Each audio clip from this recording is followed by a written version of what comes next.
Well, greetings, everyone, and welcome to our virtual classroom experience for the start of a new semester. I'm Vivian Stewart, one of your librarians, and I would just like to take this opportunity to introduce you to our new Faculty Services webpage.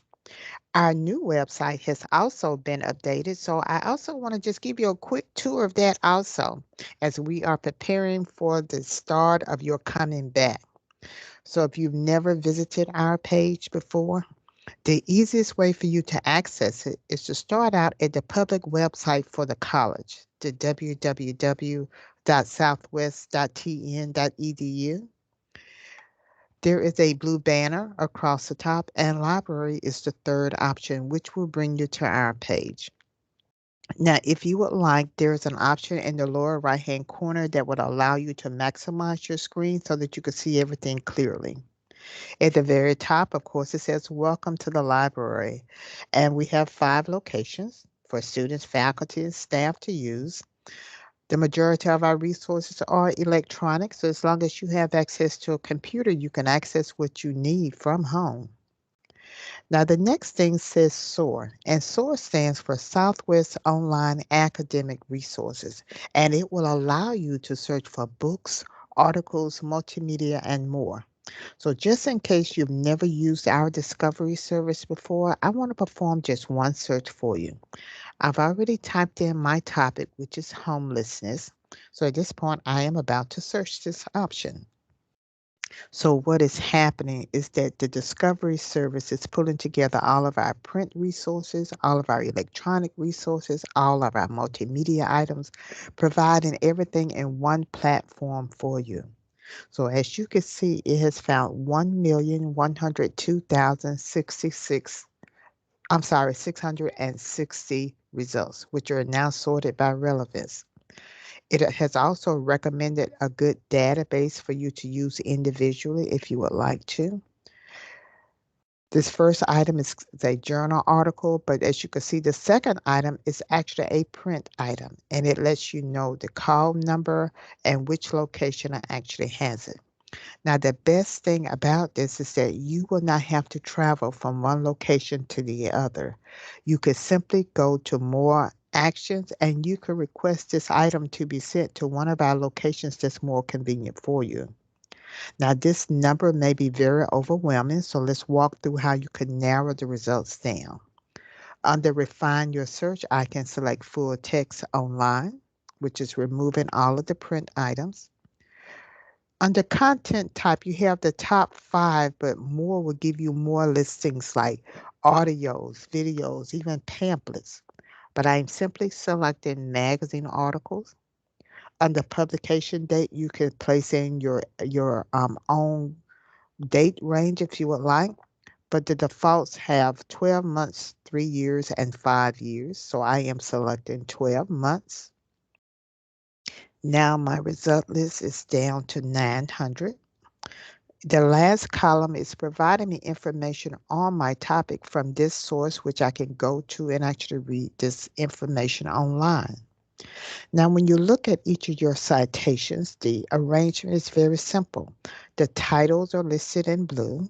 You have your author's name, you have the source that it came from, along with the date. It pulls a couple of sentences from this article. Preview will give you information about the source that it has come from. And by simply selecting the title, we will now be able to read this online. So I'm waiting for it to actually connect now. And in a moment, we will be able to see that this is the full text of the article that you have access to. Plus, there are tools that are provided to the right-hand side to make this a great experience for you. So if you would like to use our discovery service to find information, just feel free to ask us at any point if you need any help. The next thing I want to point out is live chat, which is over to the right-hand side, and this is a quick way for you to ask us a question and get a quick response. Whenever we are not online, you'll have the ability to leave us a message and we will respond back to you. Your Southwest Library is providing you information coming from our mission statement and what we are trying to accomplish throughout the school year. The featured resource will just give you a glimpse of some of the resources that we have to offer. So if you're interested in one of them, simply click on the image. It will identify which of our locations actually has it, and then you can request it to be sent to a location that's more convenient for you. Under the frequently visited links, we have access to our databases, and we have over 200 databases that you can use to find scholarly and authoritative type information. The course reserves page is where our students would normally go if they're trying to find out if there is a copy of a textbook that we have that they can use for a 2-hour period. Reserve a study room will allow students to book and use a study room for a 3-hour period. We have various forms, and there are some forms that are geared more toward faculty members. There are forms that are geared towards students, and then there are forms that will allow us to gather feedback so that we can improve on our resources and our services. CyberCat is our classic online catalog where you would go if you're trying to find print or electronic books. WorldCat is a global catalog, so if by chance Southwest doesn't have something you're looking for, you could find out if another library in the city may have it. You could find out if a library in another state may have it, and then we could provide an interlibrary loan option for you. Or if you are curious, we can find out if a library in another country actually has it. So it really is a global catalog. Under related links, I am about to go to library services now because I want to spend the majority of my time introducing you to the new faculty services page. So on this new page, this is information that is very relevant for you. So let's just go through each one. The first one says accreditation. I know that every department will not go through an accreditation process, but if by chance you're in a department that this is something you will go through, I want you to keep in mind that we are available to assist you, where we can actually draft our portion of that to talk about the different resources that we have to support your students in your departments, to provide data concerning our service hours and various things like that that will be helpful. The next item says borrowing agreements. If you weren't aware, we partner with the different schools that are listed here. So as a Southwest faculty, you can actually visit these different locations. And as some of them, we actually have agreements that will allow you to borrow materials from them. Now, of course, you will need to provide your Southwest ID so that they can be aware that you are affiliated with Southwest. The next one says borrowing privileges. If you've never checked out any of our print resources, I just want you to know that you can check these items out for 120 days, and we will also allow you to renew them if you need to. We just simply would need you to present your college ID to the staff member at the public service desk. The next item listed is the Chronicle of Higher Education. So we have an active subscription to this. So there is a link that is provided that would allow you to view the current and past issues. So as I scroll down a little bit, I just want you to know that if you're interested in past issues that go back to 2015, you can access them, or you can just look at the current issues. Full text availability is here for you. Now, when you're working remotely, of course, it will ask you for your Southwest username and password in order to read the articles. The next item says course reserves. So if you would like to provide us with a current copy of a textbook for your students to use, we just simply need you to download this form, complete it, and then bring both the form and the items to one of our locations. We will process it, make it available so that your students can use it or make copies for 10 cents per page. And if you would like at the end of the semester, you can easily pick the items up. Database subscriptions is next. So we maintain close to 200 databases on various topics that will provide you with full text, current, scholarly, and authoritative type information, the type of information that your students should be using instead of always providing information from popular search engines. Okay. I want you to know that if you're interested in knowing or seeing a listing of the databases that we have a printable A to Z um, document that is here so that will allow you to get a description. Also, there is an active link that will allow you to access these resources. This is a 34-page document that is available for you.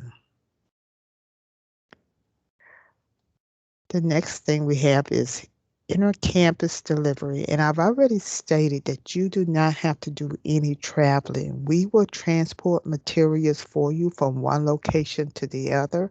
So all you would simply need to do is to request the items online. The next item says interlibrary loans. So once again, if Southwest does not have something that you need, you would simply submit this request form. Now you need to allow anywhere from 2 to 4 weeks. I'm not saying that it will take us that long, but the staff do need time to actually find the item, request it from another library, and actually get it back here for you. So keep in mind that there is a limit of 5 requests per week. The next place we're going is journals. I know that you may be interested in finding out what type of professional journals can support my department. So let's take a quick look. You would simply click where it says title, which is taking us to our page for accessing online journals. You could easily perform a search by title, or you may just want to select a certain department or subject area. So I am selecting social sciences.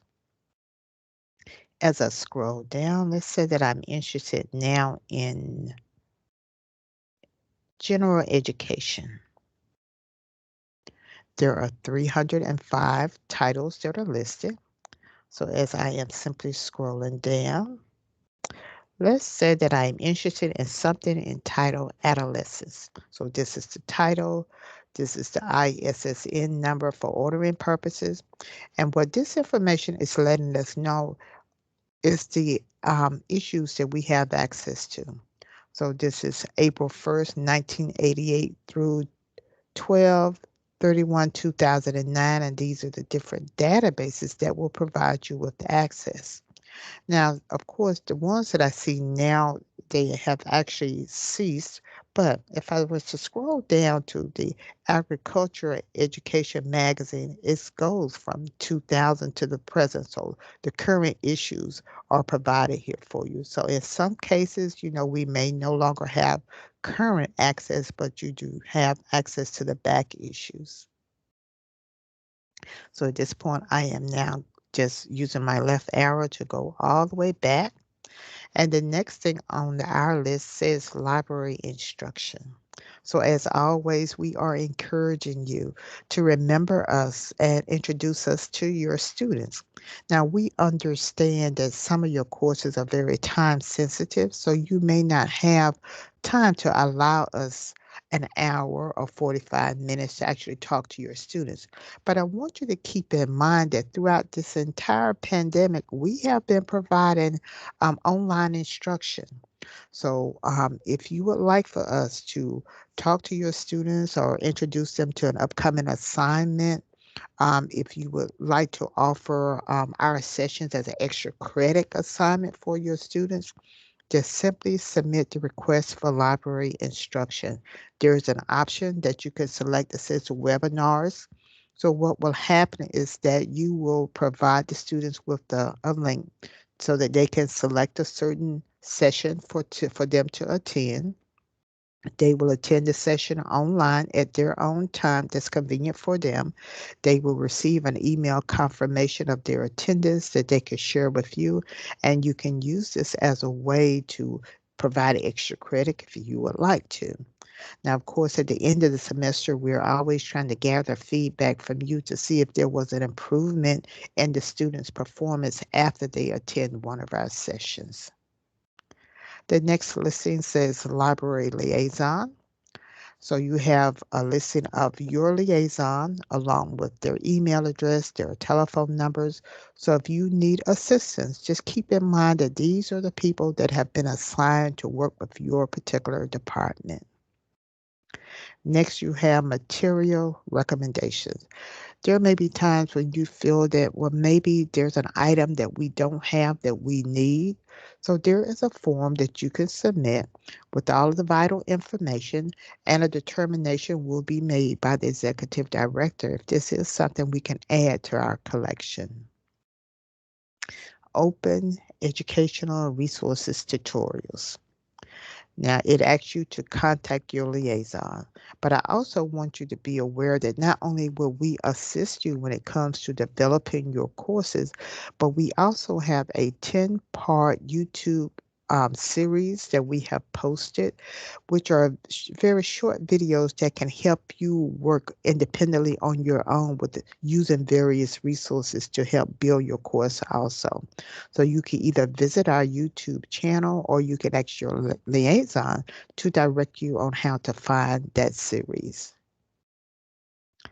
Online courses. There are 2 librarians that are embedded in all of the online courses. So if you ever go to the class list, you'll see Ask a Librarian listed. So we're there not only to support you, but to support your students also. So it would be good whenever you're sending communications out to your students about various assignments, if you would include us, because we may respond back to you or respond back to the entire class concerning resources that may be helpful. And even for your online students, asking them to attend a library orientation will be helpful also. Orientation for new faculty. If there are any new faculty members, a way that you can become very knowledgeable of the InfoNet library is to attend this short class that we have posted. Proxy. So there may be a database or articles that you have found that you want your students to have access to in your online classes, okay? So the proxy prefix is what would allow your students to be able to view this when they are working remotely. Now, of course, if you actually downloaded a copy and you converted it to a PDF, well, your students will be able to automatically access it. But if you would like for them to simply click on a link and they have access to a certain book or they have access to a certain article, you will need this proxy prefix. Just simply contact your liaison. We will be able to provide that for you. You will just simply append it to the beginning of the URL for the item that you're trying to share with your students, and it will prompt them to enter their Southwest username and password, and they will have access to it. Quick searches are like 1 or 2 page documents that will help you find valuable information on a certain topic. And let's just take a quick look at this. You can request a quick search from us. So let's look at the one for allied health. As I said, it's a 2-page document that gives you the recommended databases that you can use to find information on allied health topics. There is a database that will allow you to take practice exams like the NCLEX. There's a listing of recommended ebooks that are provided. You have the recommended websites, and then there's some recommended articles that are here. So it takes a topic and it just kind of gives you what are considered the most prominent things that you can use so that you can get the information that you need. And as I stated, if you request one, we can actually create a quick search for you. Though you may want to search to see if we already have one that has been done already. Remote access. If you are trying to use any of our resources remotely, it will prompt you for your Southwest username and password, and you should have access. Video tutorials is the last thing on this page. So with the video tutorials, these are YouTube videos that we have created that you can simply look at so that you can see how to submit the interlibrary loan request form, how you can request materials to be added to our collection, how to place items on reserve. Need resources and support, just ask us, is our previous video that we provided before classes started, so it could be a good reminder for you. And then, of course, requesting library instruction. Now, at this point, I simply want to go back now to the library's homepage. And the last thing that I would like to point out is that if you ever encounter any type of problems when you're on our page, if you would simply um, com- complete the report a problem, this is something that we can respond to you in a very timely manner. And then, of course, you have Ask a Librarian. So these are the various ways that you can contact us if you need assistance. I am back at the library's homepage now. I am about to stop sharing my screen. So this brings me to the end of the presentation. I hope that you will remember us throughout the semester. I hope that you will introduce us to your students, and just remember how to access your library liaisons, because they will be very helpful to help you also. So we wish you a very successful semester, and we hope that all is well with you and your family. So please take care. Bye-bye.